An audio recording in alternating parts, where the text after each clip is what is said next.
Hello, this is Spartan Commander, and this is the 199th Rome Total War Brotherhood game that I've put onto YouTube. The team I'm in today consists of Brotherhood member Steve Longshanks, who has bought the Rome Julio faction. And then we have Brotherhood member Uther, who's also bought the Rome Julio faction. And then we have Brotherhood member Gladius, who has bought the Rome Brutio faction. Just pause the game here for a second to have a look at Gladius's army here.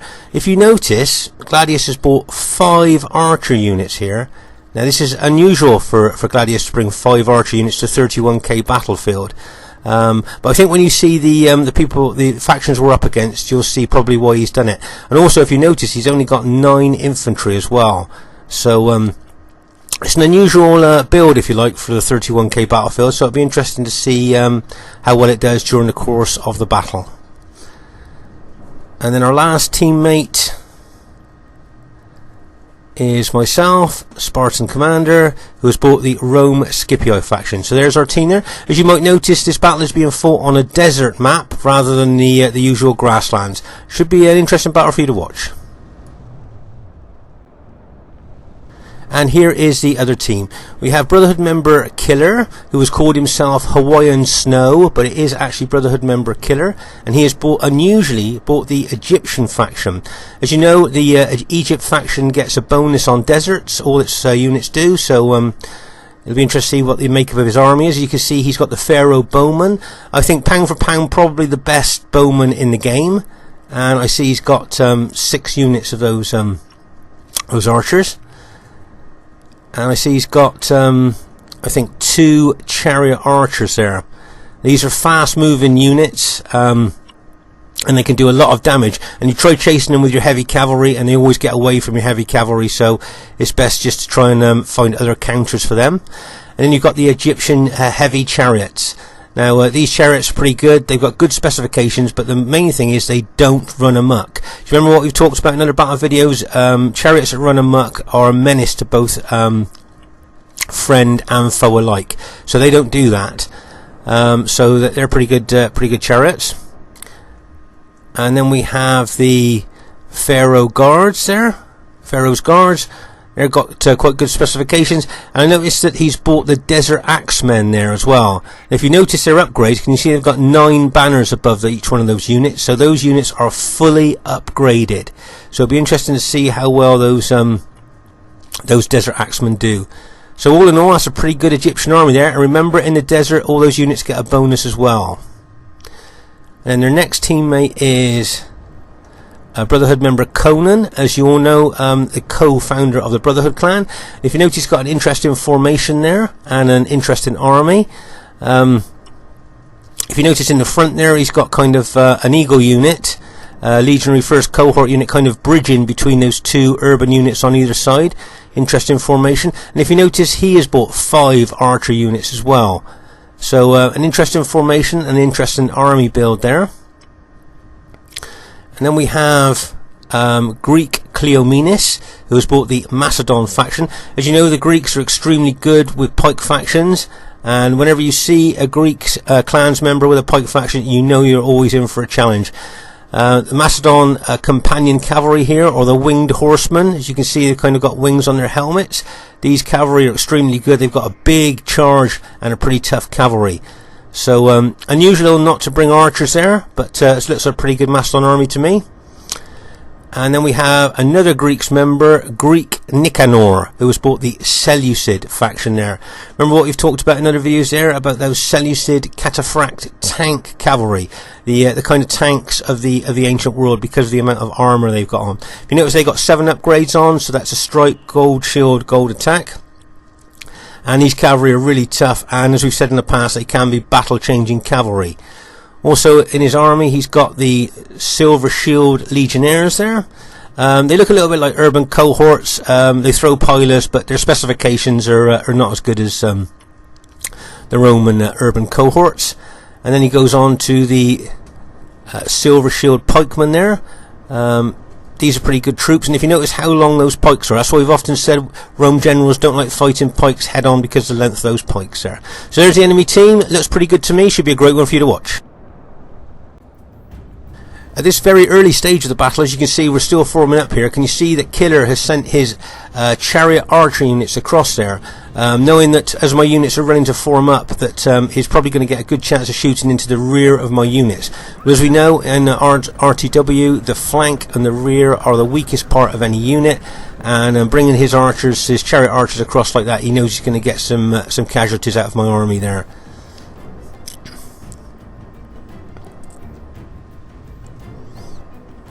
You can see this is extremely early stage of the battle. We haven't even formed up yet, but I think Killer's made his intentions clear there to be aggressive with his Egyptian chariots there.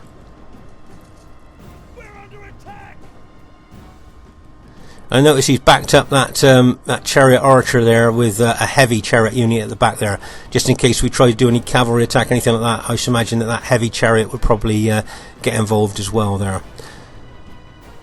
If you notice, my teammate Gladius is bringing some of his foot archers across there to give me some cover fire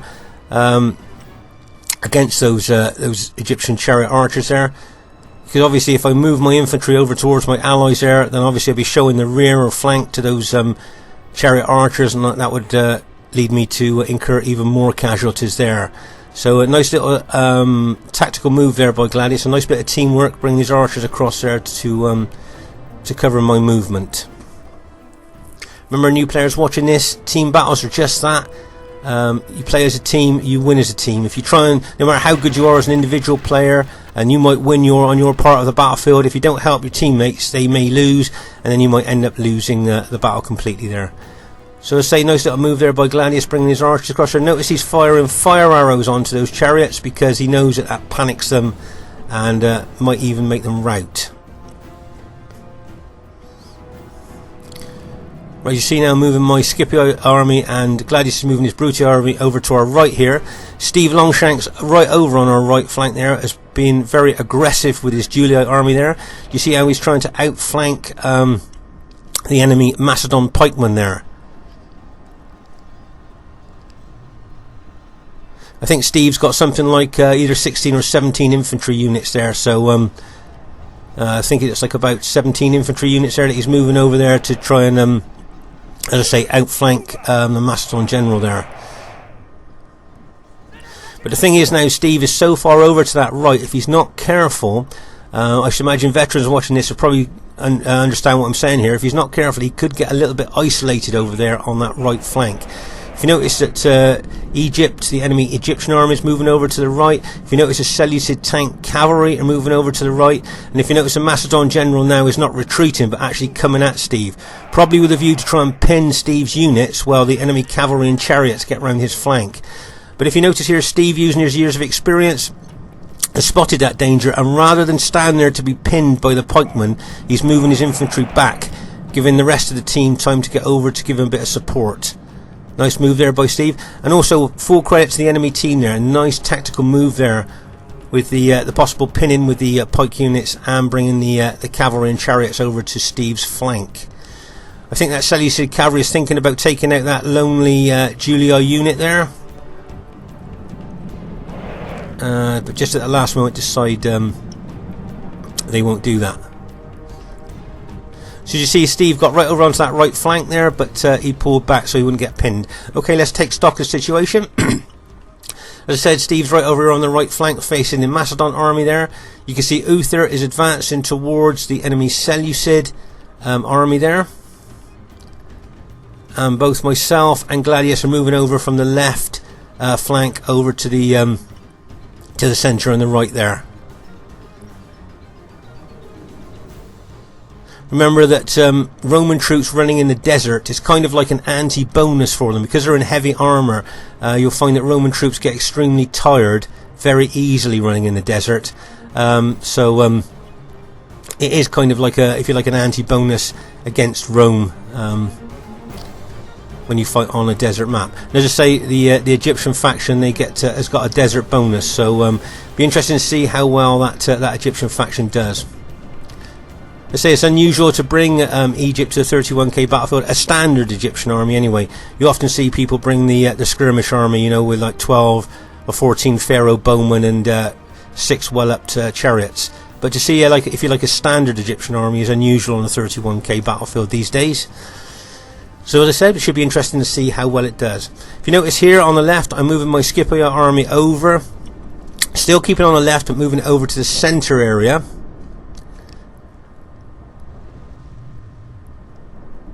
This battle was fought, I would say, probably approximately 6 months ago now.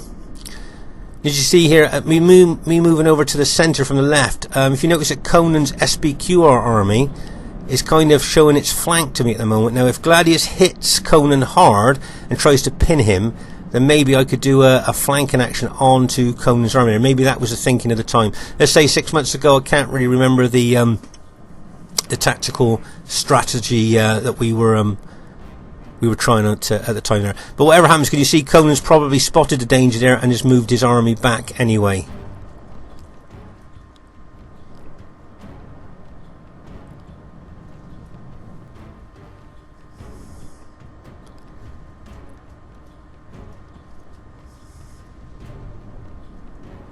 You notice a lot of my units are not just winded but actually tired now. As I say, through running in the desert, it does tire the the Roman troops out quicker than it would in other maps. Okay, let's just pause again for a second to take stock of exactly what's happening.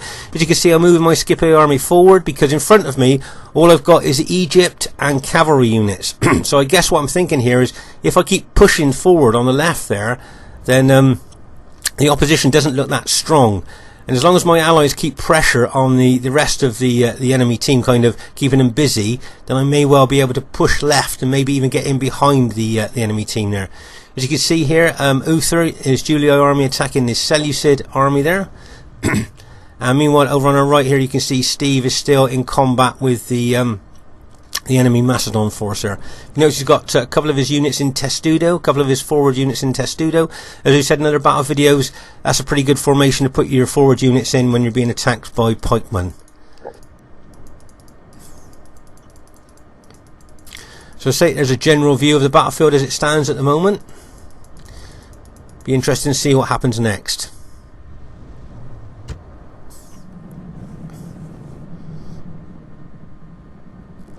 I can see Conan's doing a lightning surgical strike with his cavalry, and bang as that cavalry hits. So my infantry was still moving forward, knows that they're in a kind of a weak state where they're still moving forward, smashes him with his cavalry. I think he's routed at least one unit and caused a lot of casualties. Nice little lightning strike there by Conan. And now he's pulling his cavalry back out. Once again, like we said in other battle videos with cavalry, when you charge it into infantry, you charge in, get the full cavalry charge bonus, smash, and then get out as soon as you can, because you don't want to get into any long-term fighting with enemy infantry. Right, if you notice, I've got my cavalry in behind my infantry, but if you notice, I'm getting loads and loads of fire arrows shot into my cavalry here from the pharaoh bowmen. So I've got to get my cavalry out of range. Can you see it's almost like raining fire arrows onto my cavalry there. New players watching this, just going to pause the game for a second. Can you see there where my cavalry units, some of my cavalry units there have been killed by fire arrows? As you can see, the black bodies kind of show how they've been burnt to death by the fire arrows there. Just if you haven't seen that before, any new players watching watching this battle video. Right, you can see there now my Scipio army is facing Egypt. And as you can see here, you can see that Gladius's Brutii army is facing Conan's army here. Right, if you notice, because I'm facing Egypt, I've moved my army forward there with a view to probably throw loads of pilots into those Egyptian pikemen there, and then advance onto them. Right, here's Gladius's archers there firing loads of fire arrows into the enemy team. Meanwhile, over on our right here, you can see that both Steve and Uther's Julii army are engaged with the Macedon and Seleucid factions over here on our right flank. So there's a general overview of actually what's happening on the battlefield at the moment. As you can see, the Seleucid tank cavalry and those Macedon companion carrier are moving over to our right. Okay, meanwhile, over on our left here, you can see that Killer is charging his chariots into the flank of my Scipii army there. Now remember, The chariots have got a fear factor that lowers the morale of enemy troops, so all my units' morale is now lowered. And if you notice at the same time, can you see Conan is bringing his SPQR army over onto my right flank of my army there. So I'm being sandwiched between Egypt and the enemy SPQR army there. Let's just pause the game for a second. Okay, and so I was advancing towards the Egyptian army there, thinking that I'd be able to break through quite easily, and then I get hit on the right flank by all of Conan's army, his infantry and cavalry. I get Egyptian chariots coming in from my left, and I get Egyptian infantry charging in from the front. So at this time, things are not looking very good for my army. As you can see there, and don't forget those chariots, as I said, are morale-lowering chariots. Killing a lot of my men and making my army more susceptible to routing there. As you see, I've charged my cavalry in there to try and neutralise the chariot attack there. If you notice, my allies are now coming over. Can you see the Brutii cavalry and Julii cavalry charging in to Conan's infantry and cavalry there? Nice bit of support there by Uther and Gladius as they charge in with their cavalry. But if you notice, a lot of my Scipii units are starting to rout. It's almost a mass rout of my infantry there.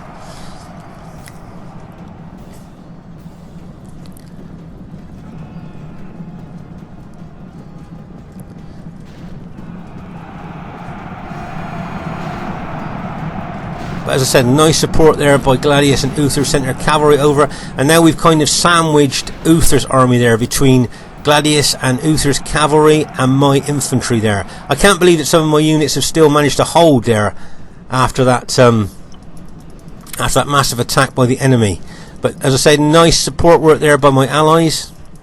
If you notice at the back there, those Egyptian pharaoh archers are firing loads of fire arrows into our armies.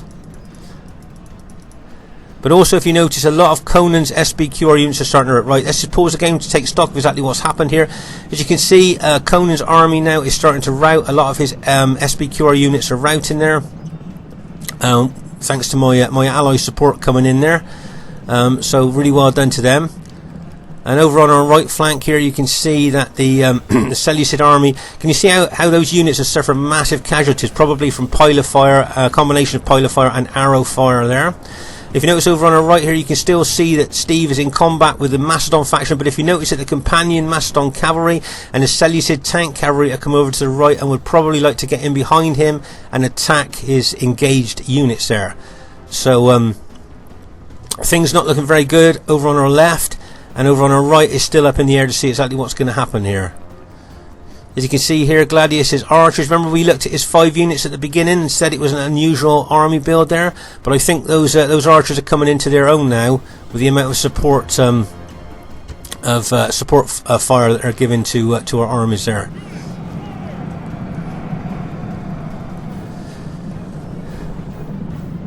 I think at this stage of the battle, Conan's only got a few infantry units, very battle damaged infantry units left there now. As I say, he was sandwiched between my infantry and my allies' cavalry coming in there. You've got some of the Egyptian pikemen there still holding their ground. If you notice at the back there, can you see Killer is running his pharaoh archers back over to the right flank for support from his allies there, as he's seen what's actually happening here on the left. It looks like most of the Egyptian army now has routed. So that was a nice attack there by Killer and Conan there, but which could have wiped out my army, but just great team support from Uther and Gladius there, sending their cavalry over, kind of saved the day on this left flank there. So nice move by them. Let's say nice support move. Right, can you see Gladius here now with his cavalry, his Brutii cavalry, chasing down the pharaoh archers. Press forward so the gods be praised. The enemy general is dead. Meanwhile, over on our right flank here, you can see Steve, a combination of Steve and Uther are doing really good here against the Seleucid and Macedon factions there. But if you notice, the Macedon cavalry has got in behind our Julii allies' infantry there, and if you notice, they're just smashing in to engage the Julii infantry there, causing us a lot of trouble there on the right flank. Nice move there by the enemy team. If you notice that Uther's archers there are shooting fire arrows into that Macedon companion cavalry. Remember, fire arrows don't just cause casualties, they cause morale loss as well. So it looks like most of that Macedon cavalry has now been routed. So over on our right flank here, it seems like a bit of a mess there, a bit messy there, that part of the battlefield.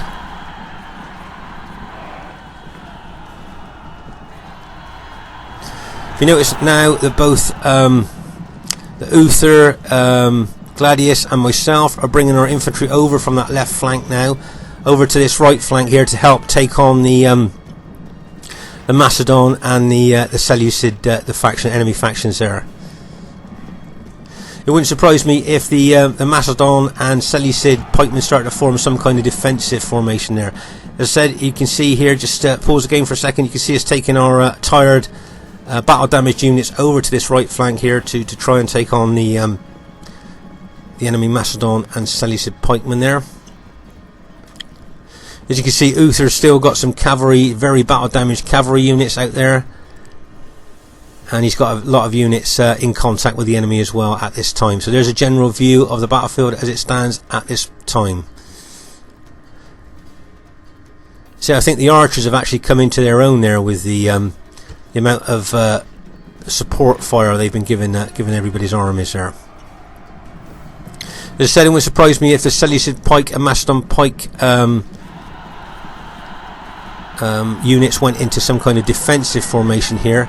Right, can you see Uther charging his cavalry? Now what he's charging his cavalry in here is he knows that both Seleucid and Macedon morale is not very good, and I think what he was thinking there is if he charged that cavalry and there's a chance he could have started a mass chain rout there, but of course his cavalry units were so battle damaged that I don't think they just didn't quite have the weight to kind of penetrate more into those enemy units there, which may have caused a mass rout there. If you notice here that I think Uther, can you see his archers have got their daggers out, their small swords, so Uther is now alt-attacked with his archers there to fight those Macedon pikemen there. And if you notice that they charge cavalry into the back of those into that Macedon faction there. If you notice that Gladius has still got a lot of his Brutii cavalry left. Now that could be a pivotal thing to have done there in the battlefield, because if you've got that much cavalry left and you do surgical strikes on the enemy, you could cause them to mass rout there.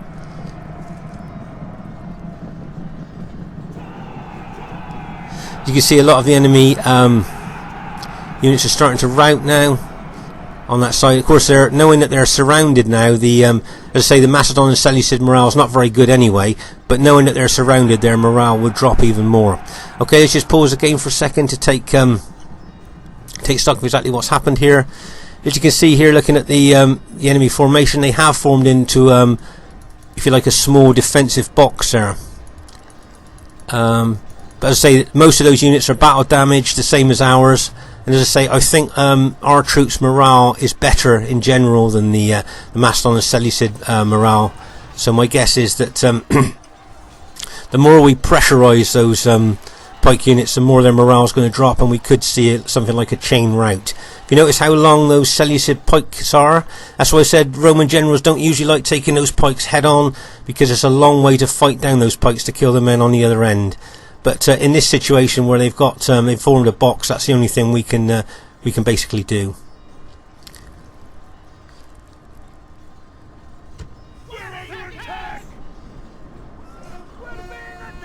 I think some of our Roman units have still got some pilers left that they're throwing into those pikemen as well. Right, if you notice, a lot of those pike units are starting to rout now. They were all battle damaged anyway. And I see the Seleucid generals just routed as well now, so the morale of all those pikemen that are left now will drop dramatically. I see the Macedon generals is just routed as well there, so yeah, there you go. You can see all the remaining enemy pike units now have started to rout. You can see Gladius charging his cavalry now, just to kind of finish them off there. So. But if you look at the units that are left, all of our units are extremely battle damaged. So even though you can see there's a lot of Brutii and Julii and Scipii infantry left, if you look closely you'll see how battle damaged they are. So this was quite a close, my guess is going to be quite a close battle when the result comes up. As you can see, it was quite a spread out battle right from our right flank here. As you can see, big piles of dead into the centre, left and right here. Once again, big piles. Let's go see how intense the fighting was. there. That's in the two centres. And if you notice over on our left flank as well, there was some intense fighting. Remember, that's where I got hit by Egypt and the SPQR Rome army there. First thing I'd like to say is really well played to everybody in the game. If you notice, it was a close victory. Quite rightly so. It was that close. It could have gone either way. So really well played to Greek Nicanor, Greek Cleomenes, BH member Conan and Killer. Nice bit of aggressive attacking movement there by you guys. Really well played. And really well played to Gladius, Uther and Steve Longshanks. Really well played, guys. Some really nice support work there. As I say, when I got sandwiched between Egypt and the SPQR army, it could have been quite easy for me to have routed there. So really well done sending over that support. And really well done to Steve over on that right flank, holding so well against those pikemen and that all that cavalry that was coming against him as well. So really well done there. Just to say, if you've enjoyed this battle and other Brotherhood battle videos, please subscribe to our channel. It's always great to get new subscribers to our channel, and you will be automatically informed when the next battle is ready to watch. So this is Spartan Commander saying, hope you enjoyed the battle, look forward to seeing you soon, and of course it's our 200th next.